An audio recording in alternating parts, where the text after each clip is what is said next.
দুর্গাপুজোর বেশ কিছুদিন কিন্তু আমার উল্টোপাল্টা খাওয়া হয়ে গেছে এবং আমি ডায়েটে ছিলাম। ডায়েটটা কিন্তু বেশ কিছুদিন ধরে আমি একটু চিট করেছি। বেশ কিছুদিন বলতে সপ্তমীর দিন, নবমীর দিন এই দিনগুলোকে আমি চিট করেছি। কিন্তু দেখো ওয়ার্কআউট কিন্তু জারি আছে আর তার সাথে আজকে চলে এসেছি একটা হেলথি ভিডিও নিয়ে। রান্নাবান্না করলাম, কি খেলাম না খেলাম সেই নিয়ে আজকের ভিডিওটা তোমাদের সাথে শেয়ার করছি। নমস্কার সবাইকে, আমি রেণুকা। আজকে চলে এসেছি আবার একটা নতুন ব্লগ ভিডিও নিয়ে। আজকে দেখো বাজার থেকে কালকে রাত্রে, আজকে নয় সরি কালকে রাত্রে নিয়ে এসেছিল শিম, পালং শাক আর বেগুন। আর এখানে আছে মূলো। তো এই পালং শাক কিন্তু ওয়েট লসের পক্ষে খুব খুব উপকারী। তো সেই জন্য সকালবেলা পালং শাকের জন্য চিংড়ি মাছ আনতে যাওয়া হয়েছিল। আর চিংড়ি মাছ কিন্তু পাওয়া যায়নি। আমি কিন্তু ঘরোয়া রান্না করি এবং ঘরোয়া রান্নার মধ্যে দিয়ে নিজের ডায়েট করি।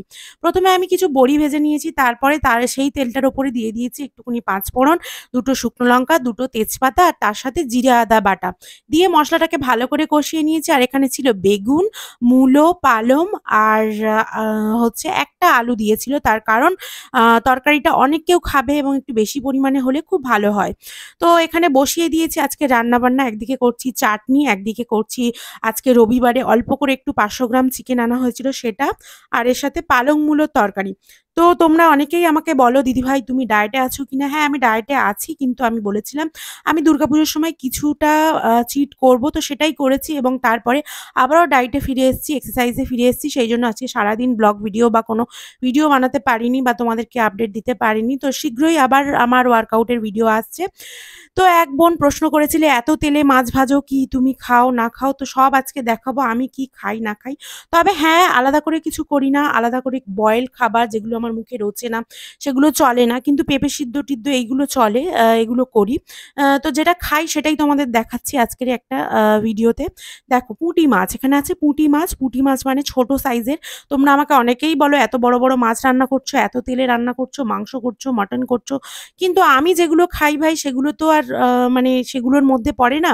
সেইজন্য আমি যেটা খাচ্ছি সেটাই তোমাদের দেখাচ্ছি এবং আমার এটাই ডায়েট প্ল্যান এবং ডায়েট। প্রতিটা ঘরোয়া খাবার রান্না, তার মধ্যে আমার যেটা মনে হবে যে আমি এটা খেয়ে ডায়েট করব বা এটা হেলথি আমার জন্য, তো আমি সেটাই খাই। তো অত রান্নাবান্না তো সবার জন্য করতেই হবে। রান্নাবান্না না করলে তো আমি একটা বাড়ির বউ। তাহলে আমাকে তো রান্নাবান্না করতে হবে সবার জন্য। সেইজন্যই আমি রান্নাবান্না করি। আর তোমরা যারা একটু ভুল বোঝো আমাকে, তাদেরকে বুঝিয়ে দিই যে আ ডায়েট মানে কিন্তু সবকিছু খাওয়া নয়। সবজি বেশি করে খাও, পেট ভরাও। তার সাথে ভাত অল্প, দেখো ১ কাপ ভাত নিয়েছি। এই ভাতটা কিন্তু আমি পুরোটা খেতে পারিনি। এটা আমার কাছে এনাফ ১ কাপ ভাত। তো এটা অনেকটাই বেশি আমার কাছে। তোমরা হয়তো মনে করবে এতে পেট ভরে কিনা? হ্যাঁ, আমার খুব, খুব পেট ভরে যায়। মানে এতে আর কিছু খাওয়া লাগে না। আর তারপরে ছিল সবজি, লেবু আর পুঁটি মাছ। পুঁটি মাছের ঝাল ঝোল ছিল, সেগুলো বাদ দিয়ে কয়েকটা পুঁটি মাছ আমি তুলে নিয়েছি আর ছিল লেবু। আর হ্যাঁ, স্যালাডে শসা রাখতে পারিনি, তার কারণ আজকে বাড়িতে শসা ছিল না। তো খেয়ে উঠে আমি একটা পেয়ারা খেয়েছি মানে কিছুক্ষণ পরে। তো আজকে এই নিয়ে ছিল আমার ভিডিওটা। কেমন লাগলো জানিও।